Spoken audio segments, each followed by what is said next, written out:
Hi, this is Nicholas Vardy, the Oxford Club, and welcome to this week's edition of Buy or Buy. In this series of videos, I take a popular stock making media rounds and I strip away all the hype, and I tell you whether to buy now, buy later, or buy never. So this week, the big headline has been around inflation, hitting 7.5%, a level not seen since many of today's Wall Street traders were born. Almost overnight, investors are scanning the markets to find so-called inflation-proof stocks. This week, I want to take a look at one of those stocks, PepsiCo, ticker symbol PEP. Of course, Pepsi is one of the most dominant consumer brands in the world, a company that most consumers identify as the major rival to Coca-Cola. So the question is, with 1970s style inflation rearing its head, is Pepsi's defensive, slow and steady business model, coupled with its pricing power, the kind of stock that investors should be focusing on today? Is Pepsi an inflation-proof stock, or is it just a steady plotter that offers investors little upside? Founded in 1898 and headquartered in Purchase, New York, PepsiCo is a leading food and beverage company. In addition to Pepsi, the company's brands include Doritos, Captain Crunch, Rice-A-Roni, Gatorade, and Mountain Dew. In that way, PepsiCo is far more diversified than its rival Coca-Cola. And PepsiCo is a far cry from the kind of whiz-bang technology stocks investors have been favoring over the past few years. Let's start with Pepsi's most recent earnings report. PepsiCo has certainly been one of the winners of the recent earnings season. The company most recently recorded net sales of $25.25 billion versus $24.22 billion, beating expectations by over $1 billion. Sales soared a blistering 12% thanks to strong demand across its portfolio of products. The core snack food segment, with brands like Doritos and Lay's, grew 13% year over year. Beverage sales in the U.S. market were nearly as strong, up 12%, compared to late 2020.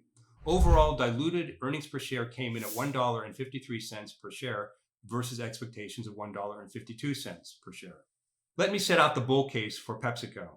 PepsiCo's management team, led by CEO Ramon Laguarta, projected another strong year ahead for PepsiCo's sales and earnings growth. Here's why. First of all, so far PepsiCo has had no trouble passing along higher prices to offset its own rising costs.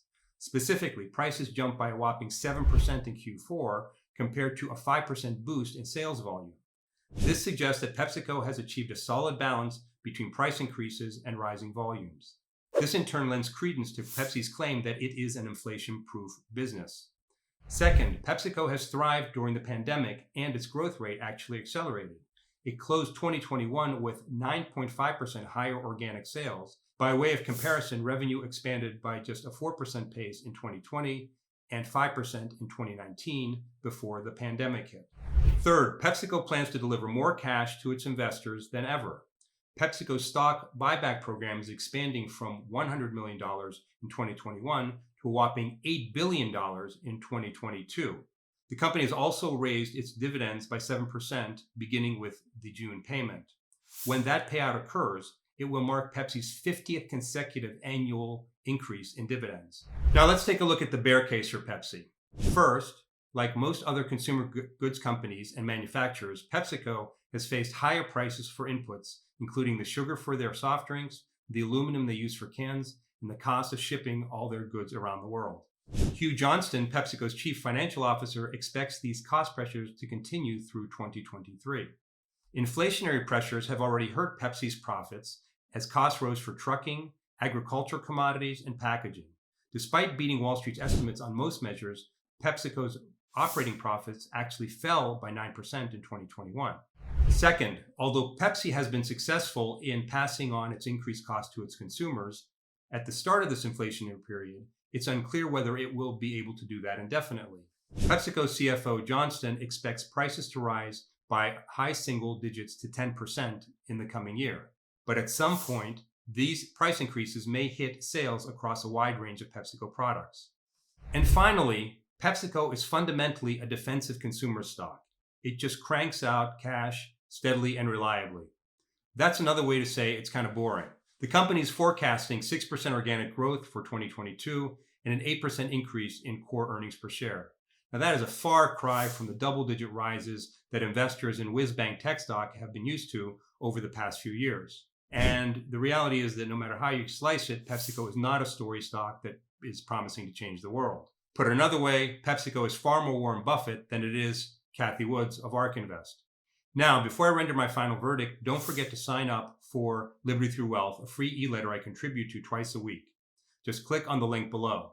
Liberty Through Wealth is packed with strategies for building wealth and helping you live a more independent life. You also have a chance to read some of my often contrarian views of the market. And for those of you still holding AMC, Peloton, or God forbid, Facebook stock, each subjects of my previous videos here, I hope you dump these positions after the recent bounce. Now, back to Pepsi. My final verdict, I believe that Pepsi is a buy. The upside for the stock includes growing sales, its ability to pass on increasing costs to consumers, and its practice of plowing back money into the hands of shareholders, both through stock buybacks and increasing dividends. The downside for the stock is that inflation has hit operating profits, PepsiCo may not be able to pass on costs to consumers indefinitely, and it is perceived as a boring Warren Buffett-style stock. Bottom line, with sales growing at record levels, PepsiCo should appeal to dividend and growth investors alike. The upsides far outweigh the downsides during the coming more challenging times in the market. I hope you enjoyed this edition of Buy or Buy. If so, please hit the like button below. I want to remind you that these are not recommendations that are actively tracked in any model portfolio. If you want to follow any of my buys, sells, size your position accordingly, set a trailing stop, and never bet more than you can lose. Thanks for watching, and I'll see you next time on Buy or Buy.